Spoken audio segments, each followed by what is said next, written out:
오늘 시간에는 성령의 은사 시리즈 설교인데요. 강의 세 번째 시간으로서 방언을 말하게 되면 어떤 유익이 있는가라는 제목으로 함께 말씀의 은혜를 나누기를 합니다.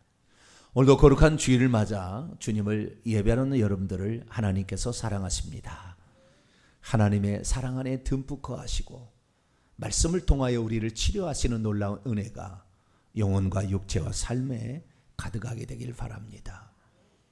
우리가 귀를 기울이지 않으면 하나님 말씀은 어느 순간에 시공간에 어느 순간에 사라지고 맙니다. 그 말씀이 우리 마음밭에 뿌려질 수 있도록 늘 마음을 기경하시고 그 말씀을 잘 받아서 삶에 실천하심으로 그 말씀이 싹이 나고 꽃이 피어 열매 맺어 그 열매는 여러분의 것인데 그 열매가 풍성하는 저와 여러분 되시기를 바랍니다. 예수 믿는 사람들은 어떤 사람일까요? 회개하고 주일 성수하고 살면 그것으로 족한 것일까요? 만약 그것만 필요했다고 한다면 우리 주님께서는 내주하시는 성령만 보내주셔도 만족하셨을 것입니다. 내주하시는 성령께서 우리 안에 들어오시면 우리를 회개케 하시고 예수 그리스도에 대한 믿음을 돈독해 해 주시기 때문에 우리는 내주하시는 성령으로도 충분한 삶을 살 수가 있을 것입니다. 그러나 예수께서는 그것만 말씀하지 않으셨습니다. 승천하시기 직전에 제자들에게 한 가지를 꼭 당부를 하셨습니다. 그것은 바로 이 말씀입니다.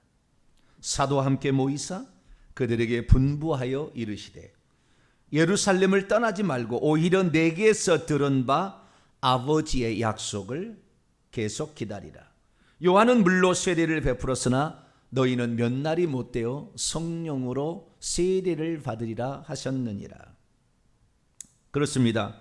예수께서는 제자들에게 성령으로 세례를 받은 다음에 세상에 나가서 복음을 전파하라라고 말씀하셨습니다.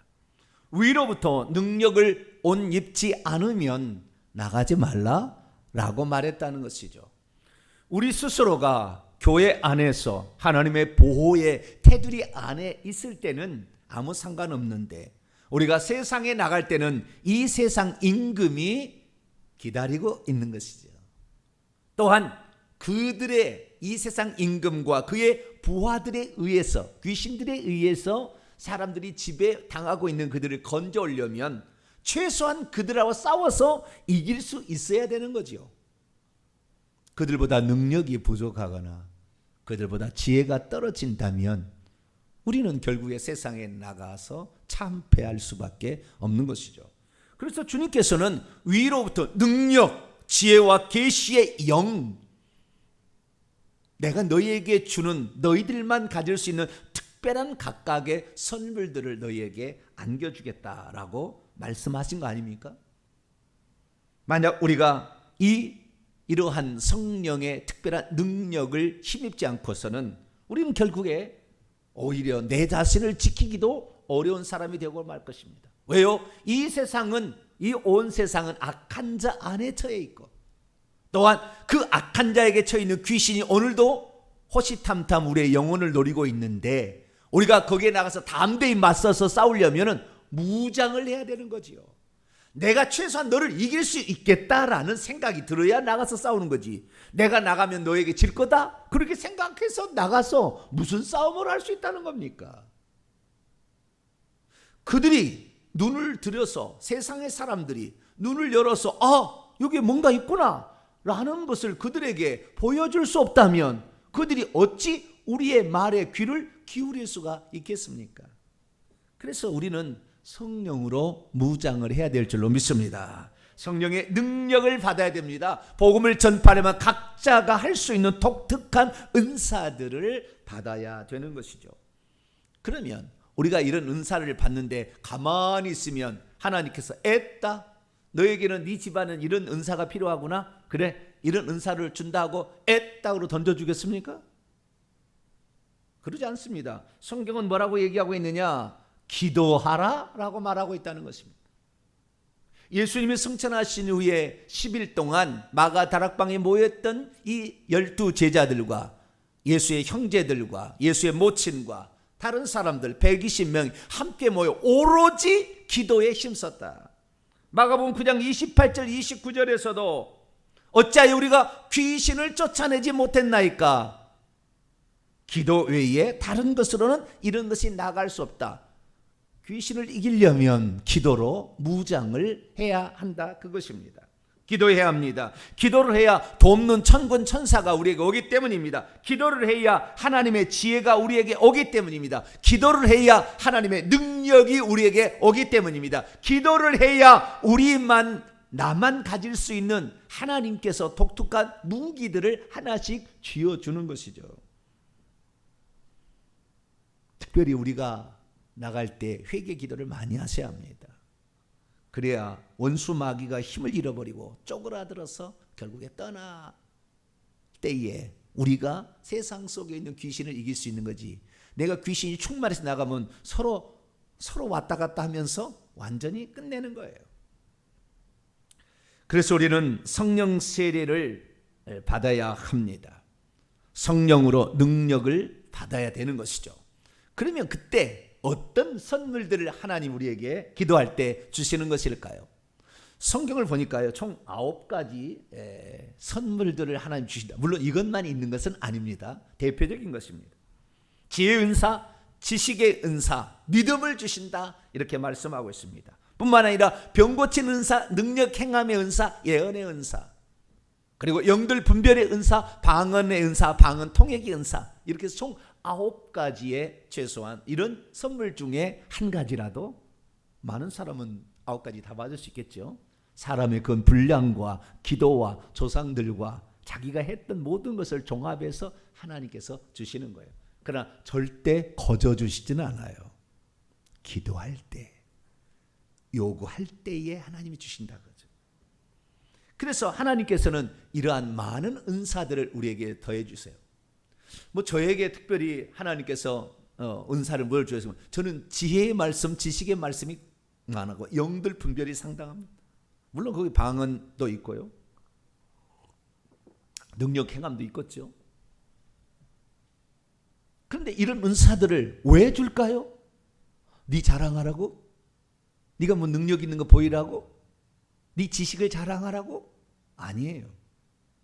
그것은 결국에 우리의 영혼이 천국에 들어가고 다른 사람의 영혼이 천국에 들어가는데 도움을 주려고 우리에게 주는 거예요. 너를 자랑해서 너를 높이라는 것이 아니라 네가 이거 가지고 너 스스로를 지키고 또한 마귀에게 붙들려 있는 사람들의 그 영혼을 붙들어내어서 천국에 데려가라고 준 거예요. 이것을 사도 바울은 어떻게 말하고 있느냐? 고린도전서 12장 7절 보면은 각 사람에게 성령의 나타나심 은사를 주신 것은 그들이 유익하게 하려 함이라. 여기서 유익하다라는 것은 헬라어로 쉼페로라는 동사인데요, 유용하다, 유익하다, 쓸만하다, 도움이 된다라는 것입니다. 우리의 신앙생활에 우리가 복음을 전할 때에 내 영혼을 지킬 때에 도움이 된다라고 말하는 거죠. 그래서 우리는 이 은사를 받을 때에 복음을 증거할 때도 유용하게 그것을 사용할 수 있고 나와 내 자신을 귀신의 세력으로부터 지킬 수가 있게 되는 것이죠. 아무쪼록 저와 여러분은 이 성령의 은사를 돈 주고 얻는 건 아닙니다. 기도로 얻는 거니까 이 은사를 하나님께 구하여서 여러분이 그걸 가지고 유용하게 사용하셔서 여러분과 여러분의 자녀들을 지키시고 많은 사람을 주님께로 돌아오게 하셔서 하나님께 영광 돌리고 하늘나라에 들어가서도 하늘의 기업을 상급으로 풍성히 받을 수 있는 복된 성도가 되기를 축원합니다. 그래서 오늘 이 시간에는 우리가 성령 세례를 받게 될 때에 성령께서 선물로 주시는 은사들을 어떻게 유용하게 사용할 수 있는가, 또 그런 성령의 은사들은 우리에게 어떠한 유용한 것을 안겨주는 것인가, 이 측면 가운데 그 중에서 가장 기초가 되고 가장 기본이 되는 방언의 은사의 유용성에 관하여 함께 말씀을 살펴봄으로써 우리가 방언의 은사가 없다는 사람은 방언의 은사를 받으시고 방언의 은사를 사모하시고 방언의 은사가 이미 있다는 사람은 더 풍성하게 이것을 알게 되고, 이 방언이 가지고 있는 그 능력이 얼마나 큰 것인지를 조금 더 깊이 깨달아서 그것을 믿음으로 받으셔가지고 풍성한 방언 은총이 여러분에게 넘치게 되기를 축원합니다. 오늘 본 말씀은 어떤 말씀입니까? 신령한 은사들 중에 방언을 말하는 자는 자기의 덕을 세우고 예언하는 자는 교회의 덕을 세울 수 있다라고 했다는 말입니다. 사도 바울은 우리가 방언으로 말하면 대체 무슨 일이 일어나길래 자기의 덕을 세운다고 말씀하고 있는 것일까요? 자기의 덕을 세운다는 말은 대체 또 무슨 의미인가요? 믿는 이들 중에는 성령 세례가, 그래서 성령의 능력을 받아서 은사를 받을 수 있다는 사실 자체도 모르는 분들도 있습니다. 이것이 있다는 사실 자체를 아는 것만으로도 우리는 상당히 많은 지금 은혜를 받고 있는 거예요. 내게 주어진 권리가 얼마나 있는지를 잘 모른다는 거예요. 우리나라 사람, 대한민국의 국적을 가지고 있으면 얼마나 많은 혜택을 받을 수 있는지 우리는 잘 모를 수 있어요. 또한 이미 주어진 것도 있는데 쓸 줄을 몰라서 그것을 또 못 깨닫는 사람도 있다, 그 말이죠. 오늘 성령의 은사 가운데 이 방언의 은사가 얼마나 유용한 것인지 우리는 좀 더 우리 자신을 돌아봐야 합니다. 주님께서는 이러한 방언뿐만 아니라 수많은 선물들을 우리에게 주시는데 이것이 그렇게 중요하다고 왜 그렇게 신신당부했겠어요? 그거 없어도 돼? 그거 없어도 너희의 신앙생활은 충분해. 그러면은 뭐 때문에 이 성을 떠나지 말고 그것을 받을 때까지 기다리라고 그렇게 신신당부했겠냐는 거죠. 오늘날의 많은 교단들이 성령의 은사 쓸데없다, 그런 거 핫발이다, 그래서 이것은 신경 쓰지 말고 말씀이 최고다, 이런 식으로만 얘기한 데도 있어요. 예수님 앞에 예수님은 쓸모없는 것을 왜 그렇게 얘기하셨냐고 한번 물어보셔야죠. 그러면은 우리는 예수님의 말씀을 100% 하나님 말씀으로 믿고 받아들여야 합니다. 더하거나 빼지 말아야 되는 거예요. 내 생각으로 내가 경험하지 못했으니까, 내가 알지 못하니까 그건 무용한 거야, 그렇게 말할 수는 없다는 것이죠.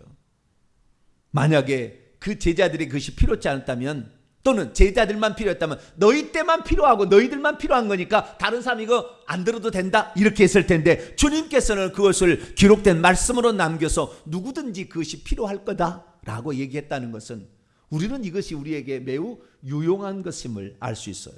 그러나 한 가지 분명한 사실은 선물로 주셨다는 말씀을 우리는 주목해야 돼요.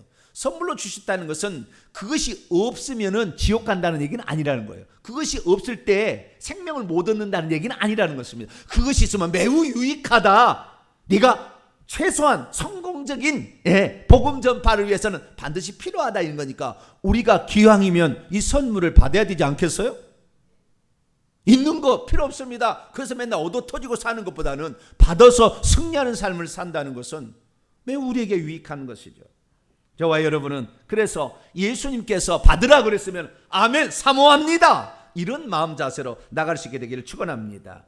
오늘 본 말씀은 어떤 말씀입니까? AD 53에서 58년경 사도 바울이 제3차 전도 여행 중에 에베소에서 고린도 교회 2차 전도 여행 때 세운 개척한 교회예요. 그 교회를 향하여 편지를 써보낸 말씀 가운데 하나입니다. 바울은 AD 49년에서 52년에 2차 전도여행 중에 고린도에 가서 교회를 세웠습니다. 고린도는 아가야 지방, 큰 것이죠, 테두리죠. 아가야 지방의 아덴, 고린도 이렇게 있지, 중요한 도시죠. 이 아테네 그리고 고린도라는 것이 아가야 지방의 수도였던 이 고린도에 가서 복음을 전했습니다. 특별히 이 고린도는 우리나라로 치자면은 아테네는 서울이고 이 고린도는 부산입니다. 해양 도시예요. 바닷가에 위치한 도시입니다. 그러다 보니까 온갖 우상을 숭배하며 살았습니다. 옛날에는 바다에 나가면 죽을 줄 모르니까 바위에다가 초를 켜놓고 내 남편 풍어제를 드리고 건강에 돌아오게 해달라고 맨날 그러다 보니까 그런 게 있죠. 그래서 고린도 교회 성도들이 예수께 돌아오려면 강력한 것들이 필요했습니다. 그래서 예수 믿는 그들에게 가장 많이 방언의 은사가 터졌습니다. 그런데 그 방언을 잘못 사용하고 있었어요. 그래서 사도 바울은 이 방언의 은사 특별히 많이 나타났습니다. 그 도시에. 그래서 이 도시에 많이 나타났던 그 방언의 은사를 어떻게 주의하며 쓸 것인지, 그리고 어떻게 유용하게 사용할 것인지를 가르칠 필요가 있었습니다. 그래서 그들을 향하여 보낸 편지 속에 한 장을 할애해서 방언이라는 것이 무엇인가를 비교하면서 방언과 그 다음에 예언, 그리고 거기에 추가적으로 방언 통역까지 이 세 가지 은사를 중점적으로 고린도전서 14장에 써 보냈습니다. 우리는 이 고린도전서 14장의 말씀을 통하여 방언은 자기의 덕을 세우고 유익하다라는 이 말씀을 주목하여서 우리가 이 말씀을 따라 오늘도 이 방언을 하나님이 주신 은사로 알고 충분히 활용할 수 있게 되기를 축원합니다. 바울은 여기에서 방언의 은사가 어떤 은사인지를 간략하게 소개해 주는데요. 딱 세 마디로 요약할 수 있습니다. 첫째, 고린도서 14장 2절. 방언을 말하는 자는 사람에게 말하지 아니하고 하나님께 말하는 것으로서 알아듣는 사람은 하나도 없을 것이고 영으로 비밀을 말하는 것이다. 이것은 알아들을 수 있는 이 세상의 언어가 아니에요. 알아들을 수 없는 말이다 라고 얘기를 했습니다. 두 번째 14절에 내가 만일 방언으로 기도하면 나의 영이 기도하거니와 너희 마음은 열매를 맺지 못하리라. 여기 보니까 두 번째 방언은 기도하는 은사예요. 기도할 수 있어요. 그것으로. 세 번째는 고린도서 14장 39절에 그런즉 내 형제들아 예언하기를 사모하며 방언 말하기를 금하지 말라. 방언은 말할수록 도움이 된다라는 사실을 여기에서 말하고 있는 것이죠. 결국에 요약해 보면 이 방언이라는 건 무엇입니까? 방언은 사람에게 하는 말이 아니에요. 사람을 대고 방언하라는 게 아니에요. 왜? 그거 알아듣지 못하는 거 왜 그게 하냐고 말이죠. 하나님께만 하시면 됩니다. 할렐루야. 하나님과 나의 영적인 대화인 것이죠. 성령이 중간에 도와주심으로 대화를 하는 것입니다. 그렇기 때문에 사람은 아무도 그 말을 알아들을 수가 없는 희한한 말입니다. 그런데 사실은 그 영이 말하는 거예요. 이야기하는 것인데요. 이것이 비밀을 말하는 거예요. 비밀이라는 것은 중요한 걸까요? 아무 의미 없는 것일까요? 여러분 누구하고 비밀을 얘기하는데 아무 쓸데없는 말을 비밀이라고 얘기할까요? 비밀이라는 거 아주 소중한 것이고 가치 있는 것이고 아주 이게 유익한 어떤 좌우지가 내가 알고 있으면 상당히 오 이런 거 아닙니까? 그런다는 거잖아요. 그래서 이 거듭난 자가 자신의 영으로서 하나님께 기도하는 것, 이것을 방언이라고 얘기를 하고, 이것은 성도들에게 매우 유익하기 때문에 금하지 말라라고 했다는 것입니다. 믿음이 있어도 방언이 어떻게 유익한지를 잘 모르면 방언을 못하게 금지시킬 겁니다. 믿음이 없으면 성령의 은사가 방언의 형태로 나타나는 것을 잘 몰라 방언하는 것을 보고 헛소리 그만하라 라고 말할 수 있습니다. 믿음이 있어도 방언이 얼마나 자신의 영혼과 삶과 신앙에 유익한 줄을 모르면 방언을 하지 말라고 억제시킬 것입니다.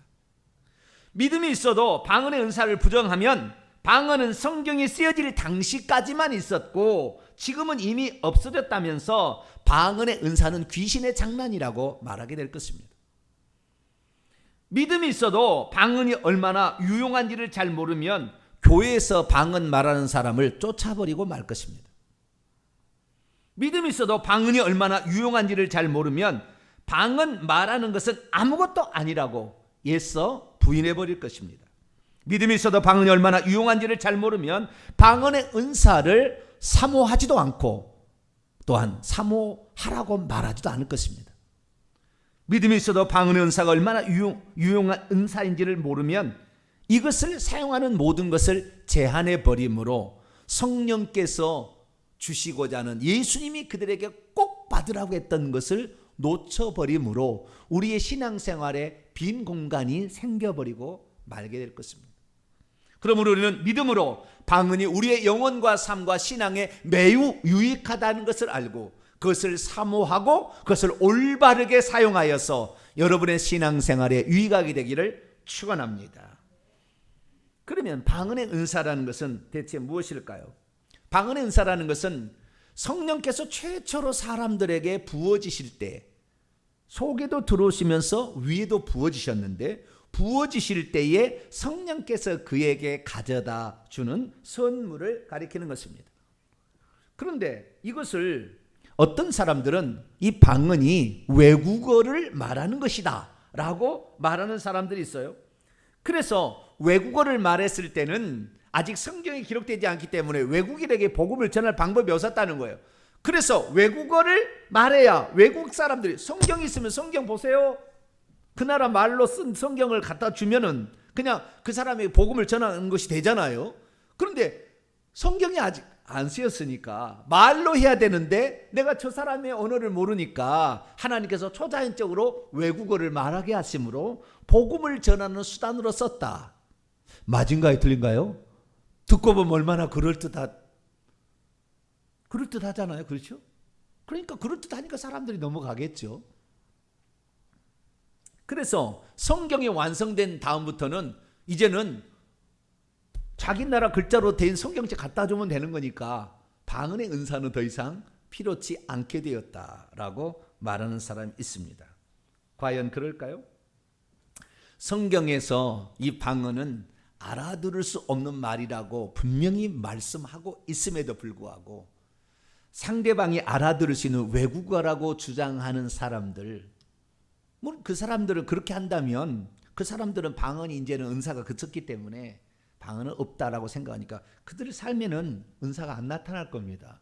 하나님께서 선물을 주려 하는데 나 필요 없다고 문전박대 가져가라고 쓸데없다고 나는 그거 그거 없어도 우린 산다고 그리고 문전박대하면 누가 선물을 주겠어요? 우리는 우리에게 선물을 주신 분이 우리의 사정을 너무나 잘 알고 우리가 꼭 필요한 것을 주니까 받으면 유익한 줄 믿으시기 바랍니다. 그래서 고린도전서 14장에는 방언이 어떤 것인지 아까 이렇게 설명을 해줬어요. 내 영이 말하는 언어, 이 세상의 언어가 아닌 다른 방언들, 다른이라는 건 헤테로스라는 말로서 질적으로 다른 이 세상에서 한 번도 들어본 적이 없는 그런 언어라는 사실을 우리에게 말해주고 있는 것이죠.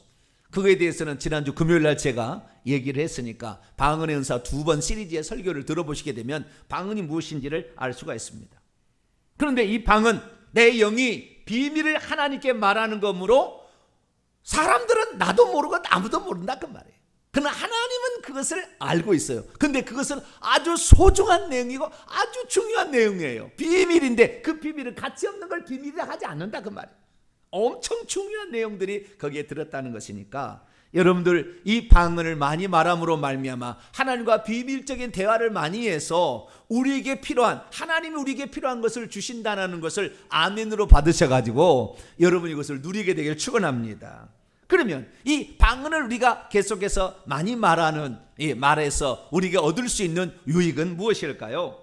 성경을 보니까 방언으로서 할 수 있는 것이 3가지가 딱 나와요. 3가지가. 이 3가지를 통하여 우리는 유익을 얻게 되는데요. 이 방법으로서 한다는 거예요. 방언을 어떻게 사용하는 거. 방언을 사용하는 3가지 방법이 있어요. 첫 번째는 뭐냐? 방언을 말하는 것입니다. 방언을 말하는 것이 있고요. 2번째는 방언으로 기도하는 것이 있고요. 3번째는 방언으로 찬양하는 것이 있어요. 그래서 방언으로 할 수 있는 것은 3가지가 있는 것입니다. 첫째, 방언을 말하는 것입니다. 방언은 기도만 하는 것이 아니라 이 대화 중에도 이렇게 이 방언을 얼마든지 우리가 말할 수 있어요. 이게 방언은 꼭 기도할 때만 쓰는 게 아니라 방언은 말할 수 있다는 거예요. 아시겠죠? 그러니까 우리는 지나가면서도 방언을 말하고 가는 사람이 얼마나 많은지 몰라요. 남이 안 듣게 해야지. 그건 맨날 얘기하고 있으면 미쳤다 그러니까 차 안에서 문 닫아놓고 하시면 누가 뭐라고 하겠어요? 네. 차 시간에 라디오만 들을 것이 아니라 혼자 갈 때는 방언으로 둘이 있을 때는 그게 곤란하잖아요. 네? 알아들던 말을 옆에서 계속 하게 되면은 그거는 혼자 갈 때 아주 좋아요. 아주 문 닫아놓고 아주 방언으로 딥다하시게 되길 축원합니다. 방언을 잠깐 말하는 거예요. 고린도서 14장 12절 방언을 말하는 자는 발설하고 있는 자는 방언은 말하는 은사예요. 기도의 은사지만 첫 번째는 말하는 은사예요. 그래서 이 말은 하나님께 하는 거지 사람에게 하는 게 아니다. 나한테 하는 것도 아니다 그 말이에요. 하나님께 하는 말이라 비밀적인 대화라는 겁니다. 할렐루야. 그래서 이 방언을 말한다는 말이 여러 번 나오는데요. 사도행전에 보니까 4번, 5번 정도 성령 세례가 임한 장소에 방언을 말하게 되었다는 말하고 있어요. 그 전부 다 방언을 기도했다는 것이 아니라 다 말했다고 나오는 거예요.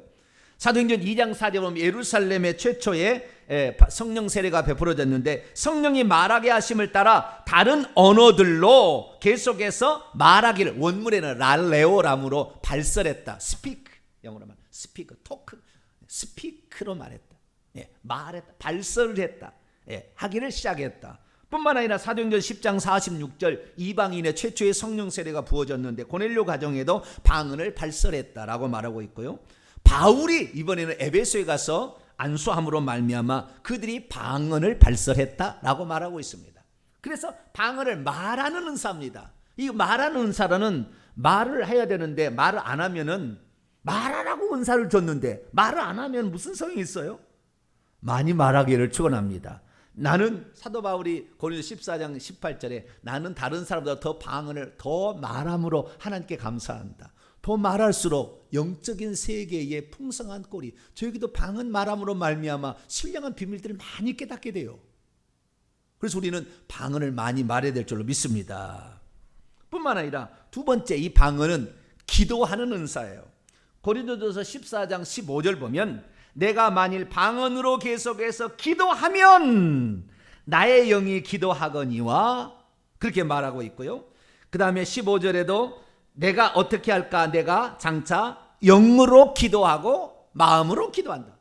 우리가 기도할 때요 방언으로 기도하는데 방언으로 기도하면 내가 이게 무슨 말인지 못 알아듣잖아요. 근데 은사가 오면 알아들어요. 내가 하는 말을 알아듣는 은사는 예언이고요. 남이 하는 방언을 알아듣는 은사는 방언 통역의 은사예요. 이제 좀 더 나가야 되는 것이고 그렇지 않다는 보통 사람들은 방언의 은사가 나오는데 이 방언의 은사, 이 방언의 은사는 기도하는 은사라 그 말이에요. 근데 내가 기도하는데 이 기도하는데 내가 무슨 기도를 하는지 알아요? 몰라요? 모르죠. 못 알아듣는다. 하나님 알아듣는다 했는데 뭘 그걸 그냥 알고 싶으면 기도하세요. 할렐루야. 그러면 예언의 은사가 올 것이고 더 기도하면 남들의 기도까지 방언까지 알아들을 수 있는 방언 통역 은사도 오는 거예요. 물론 거기에 합당한 조건이 있겠죠. 그러나 구하는 자에게 하나님은 성령을 주시지 않겠느냐 이 말씀하고 있으니까 우리가 기도를 해야 돼요. 그래서 우리가 방언으로 기도하는데 어떤 사람은 내가 방언으로 기도하면 무슨 소용이 있겠어 이런 사람이 있다고요. 그러면 방언으로 기도하고 마음으로 기도하세요.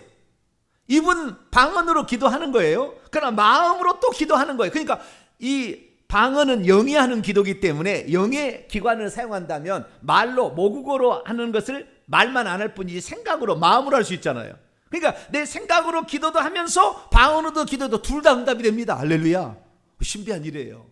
자, 우리가 방언으로 기도하시고 내 모국어로 먼저 기도해야 되겠죠. 그러나 모국어로 더 이상 기도할 때 없으면 방언으로 기도하고 방언으로 기도하면서 또 마음으로도 기도해요.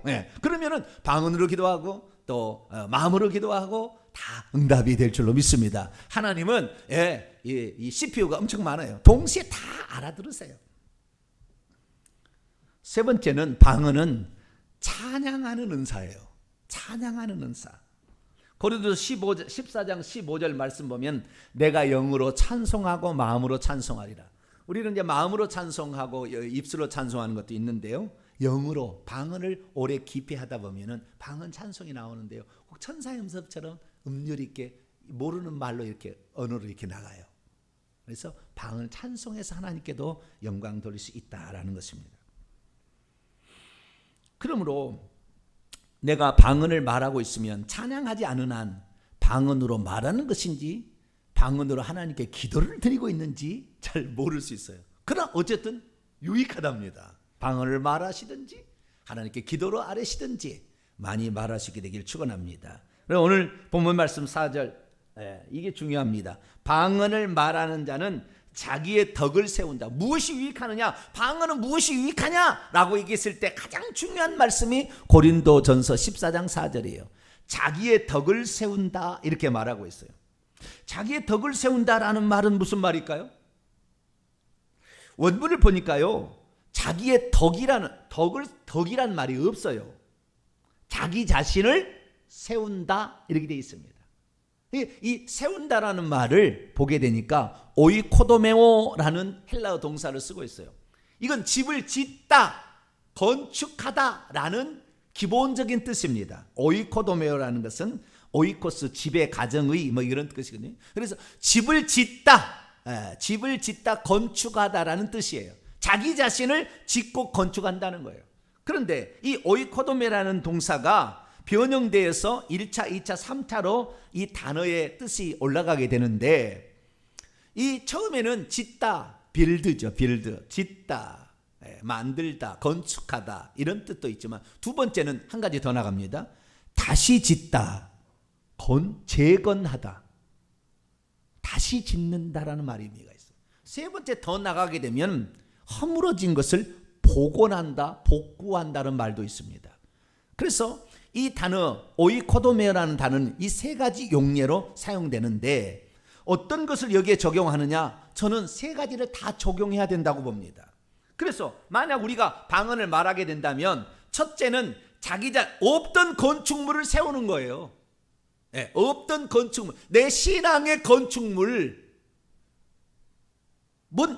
이것을 세우는 역할을 하는 거예요. 허물어뜨린 것이 아니라, 방언을 말하면 나의 영혼, 나의 영에 관한 기도잖아요. 내 영을 강건하게 세우는 거예요. 할렐루야. 그래서 어떤 데는 이것이 건강하게 된다는 말로 번역한 데도 있더라고요.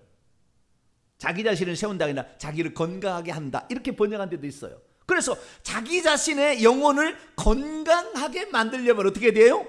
건강하다는 것은 부족함이 없는 것이고 뿐만 아니라 충분한 것이에요. 방언을 하지 못한 사람은 어딘가에 부족함이 있습니다. 물론 그것이 지옥 가고 천국 가는 결정하는 건 아니겠지만 어딘가에 부족이 있는 거예요. 그래서 없는데 내 자신을 건강하게 건축하려면 방언을 할 수 있게 되기를 축원합니다. 방언하면 내 영혼을 강건하게 만든다는 거예요. 방언을요, 제가 한 40년 이상 이렇게 방언을 하셔서 방언하신 것을 20만 건 이상을 이렇게 녹음해가지고 풀어서 책으로 내신 분이 있어요. 그래서 그것을 다 조사를 해봤어요. 그랬더니 이 방언은 크게 두 종류로 되어 있습니다. 아까 제가 방언은 말하는 것인데 비밀을 말한다고 했잖아요. 하나님과 비밀을 대화한다고 했잖아요. 두 번째는 기도한다고 그랬잖아요. 찬양은 찬양하는 것이고, 그러니까 말하는 것이 있고 기도하는 것이 있는데, 이 내용을 들어보면 영락 없어요. 말하는 내용이 들어있고요, 하나님과 말하는 내용이 들었어요. 근데 그것이 다이얼로그입니다. 대화입니다. 대화. 비밀을 서로 대화하고 있는 것이고요. 또 하나는 내가 하나님께 드리는 기도예요. 기도의 내용이 얼마나 되느냐, 그 방언을 들어보게 되면, 통역을 해보게 되면 기도는 한 20%? 아니 더 적어요. 한 10%? 신앙이 여리거나 시작한 사람일수록 조금 더 퍼센티지는 많습니다. 기도의 분량이. 근데 이미 신앙에 들어온 사람들은 하나님이 우리에게 하시는 얘기가 훨씬 많아요. 내가 하는 것보다, 내가 기도를 오는 것보다. 예를 들어서 이제 내가 드리는 기도를 하나 예를 제가 들어보겠습니다. 이건 실제거든. 제가 실제 했던 것을 제가 이게 풀어온 거예요. 참 좋으신 하나님 아버지, 내 생애가 다하는 날까지 헛된 것에 주목하지 않게 하시고 신실하고 깨끗한 종으로 쓰임받기를 원하. 여자 목사님이 한 거예요. 내 아버지의 영광만을 위해 달려가게 하옵소서. 한 영혼이라도 내게 맡기시면 그 영혼 하나를 위해 내 생명을 희생해서라도 구원의 자리에 바로 세워서 그 영혼이 아버지의 위대하심을 찬양하고 아버지의 위대하심 앞에 영광 돌리는 귀한 생명이 될 수 있도록 종이 헌신을 다하여 수고하길 원하오니 주여 도와주시옵소서.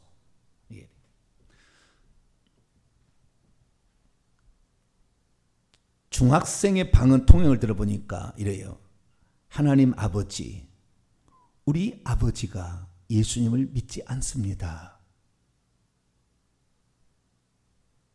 우리 아버지가 예수 믿게 도와주시옵소서. 그렇게 기도해요.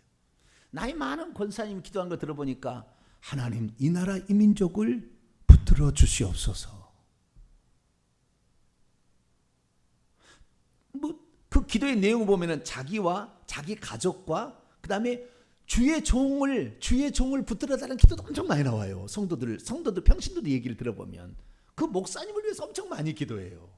그 영이 자기는 몰라요 그것을. 근데 그 영이 그렇게 기도하고 있는 거예요. 민족을 위해서까지 기도하고 있는 거예요.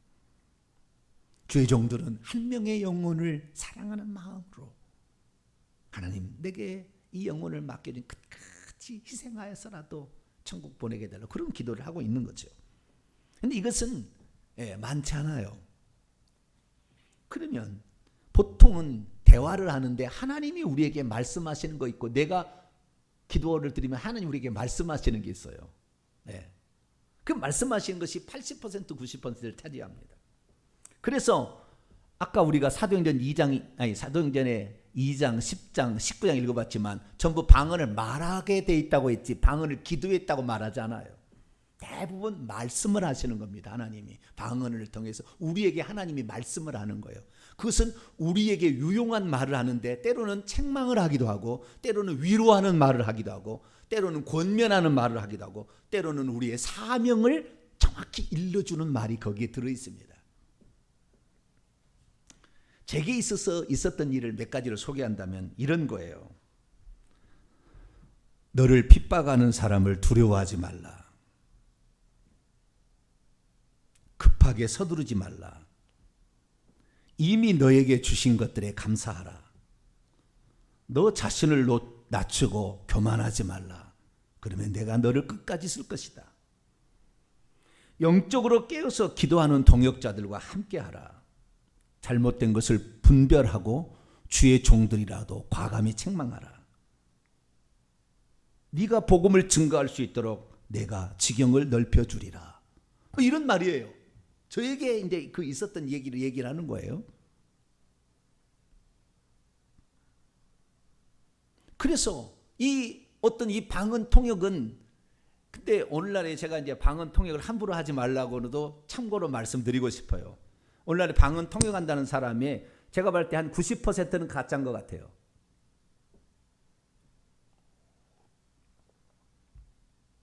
방언 통역도 얼마나 그가 내주하시는 성령으로 정결함을 입었느냐, 하나님의 경륜과 계획을 깨닫고 있느냐에 따라서 천차만별로 방언 통역이 나와요. 사람을 입을 통해 나오는 거기 때문에. 그래서 그 사람이 온전히 하나님께 속하지 않으면 방언도 영 엉뚱한 방언, 말씀하지도 않는 걸 한 것처럼 방언 통역자 얘기를 해버려요. 조심할 것도 있긴 있습니다. 그러나 좌우지간 그것이 진짜라고 한다고 한다면 우리의 영혼에 매우 유익한 것을 우리에게 말하므로 우리가 어떠한 사람으로, 그러니까 간단히 말하기 이런 게 우리가 하나님 앞에서 바람직한 방향을 내 영혼이 미리 얘기하고 있는, 미리 기도하고 있고 하나님께서도 그것을 미리 우리에게 알려주고 있는 거예요. 시간이 지나면 이 방언은 바로 그에게 해당되는 것은 거의 없습니다. 시간이 지나서 결국에 그에게 이루어질 일들에 대한 하나님의 바람이 거기에 들어있고 내 영혼이 진정 주님을 사랑하는 그 고백들이 거기에 담겨 있는 것이죠. 그렇기 때문에 우리가 방언을 말할 때는 우리가 하나님이 원하는 사람으로 빚어져 가는데 결정적인 좋은 유익한 것을 아는 거예요. 그래서 내 영혼이, 내 삶이 건강해지도록 필수적으로 도와줘요. 만약에 그게 무너졌다고 한다면 다시 그것의 사명을 불러일으켜 세워주는 것이 방언의 역할이요. 뿐만 아니라 이것이 완전히 허물어졌다면 복원시킬 수 있는, 그리고 잘못된 게 있다면 다시 건축할 수 있는 가장 중요한 수단이 방언의 은사인 거예요. 이게 방언의 은사가 다른 어떤 다른 부수적인 일은 다른 유익한 게 있습니다. 좀 이따 잠깐만 제가 얘기할 텐데 있습니다. 그게 중요한 게 아니라 너 자신을 아주 건강하게 하고 너 자신이 하나님 앞에 어떻게 쓰임 받을 것인지를 내 영이 먼저 알고 기도함으로 말미암아 내 영이 하나님께 깨끗해서 회개를 통하여서 주의 말씀을 분명히 알게 된다고는 나도 모르게 그것을 다 그 영 속에 있는 것이 내 혼 속으로 와서 내 삶의 입술의 기도로 나가게 되는 거예요. 그러나 그가 회개치 아니하고 그런 사람들은 그 영이 그렇게 기도하는데 자기의 삶은 거꾸로 가는 거예요. 청년에게 방언 통역을 들어봤더니 하나님께서 책망을 하는 거예요. 너는 왜 교회에 자매만 보러 교회를 오니? 청년에게, 남자 청년에게 하는 얘기. 너는 왜 교회에 여자 자매만 보러 교회에 오니?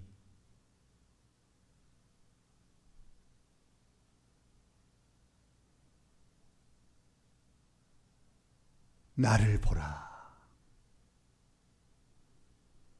그 자매 얻어서 어떻게 꼬셔가지고 무슨 결혼할지는 모르겠지만 그것이 너의 인생에 가장 중요한, 너를 건축하는 게 아니다.